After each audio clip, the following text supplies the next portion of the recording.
आपली नर्मदा भक्ती, गाव सरितेच्या पुनरुज्जीवनाची हाक.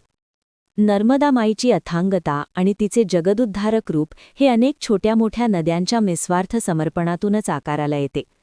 अमरकंटकच्या कुशीतून उगम पावणारी एक लहानशी जलधारा पुढे सागरापर्यंत पोहोचताना विराट रूप धारण करते. या प्रवासात तवा, बंजर यांसारख्या अनेक उपनद्या आणि ओढे आपलं सर्वस्व नर्मदा माईत विलीन करतात आणि त्यामुळेच तिला हे विशाल वैभव प्राप्त होते. याचाच अर्थ नर्मदेच्या या अथांग प्रवाहात अनेक छोट्या नद्यांचे अस्तित्व सामावलेले आहे. मग आपल्याच गावातील, परिसरातील या छोट्या नद्यांना, ज्या खऱ्या अर्थाने नर्मदा माईचाच अंश आहेत, आपण महत्त्व का देऊ नये? एकेकाळी आपल्या गावातील प्रत्येक नदीला गंगा मानून तिचे पावित्र्य जपण्याची आपली संस्कृती होती. स्नानासाठी बादलीतील पाणी अंगावर घेतानाही त्यात गंगा, यमुना, सरस्वती यांसारख्या पवित्र नद्यांचा संगम झाला आहे अशी आपली पवित्र भावना असे. मात्र आज अचानक असे काय घडले आहे की आपल्याच अंगणातील या जीवनदायिनी उपनद्यांकडे आपण पूर्णपणे दुर्लक्ष करून पाठ फिरवली आहे. आज आपण हजारो रुपये खर्च करून बाटलीबंद पाणी विकत घेतो, पण मोफत जीवन देणाऱ्या आपल्याच गावनदीला गटार बनवून मोकळे झालो आहोत. आपण वर्षातून एखाद दुसऱ्या वेळी मोठ्या तीर्थक्षेत्री दर्शनाला जातो किंवा नर्मदा परिक्रमेला जातो, पण आपली दररोजची पूजा आणि भक्ती मात्र आपल्या घरच्या देवघरात होत असते.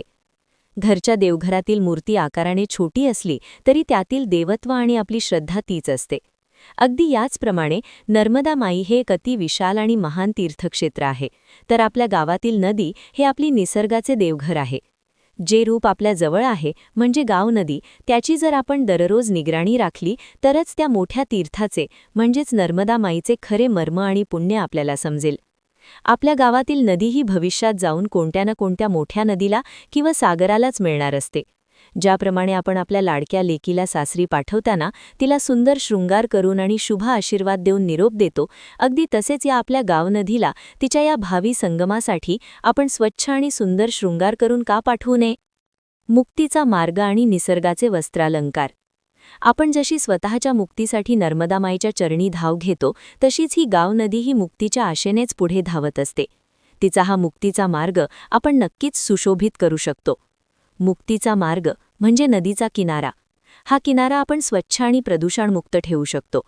वस्त्रालंकार म्हणजे किनाऱ्याची वृक्षराजी. किनाऱ्यावर हिरवीगार झाडे लावून निसर्गाचे अलंकार आपण तिला चढवू शकतो. उदाहरणार्थ वाढदिवस, लग्नाचा वाढदिवस किंवा आपल्या पूर्वजांच्या स्मृतिप्रित्यर्थ नदीकिनारी झाडे लावणे. हे पावित्र्य जपून जेव्हा आपण तिला नर्मदा माईच्या किंवा सागराच्या भेटीसाठी निरोप देऊ, तेव्हा निसर्गाला किती आनंद होईल. आपण स्वतःच्या जीवनात पावित्र्याची आस ठेवतो, तशीच आपल्या गावनदीची पाठवणी करताना ती पवित्रच राहील याचा विचार आपण करायला हवा. कृतज्ञतेचा भाव आणि भविष्यकालीन पुराणे. आपण नेहमी नर्मदेकडून आपल्याला काय मिळेल याचा विचार करतो, पण मी नर्मदा माईला काय देणार याचा विचार आपण कधी करणार?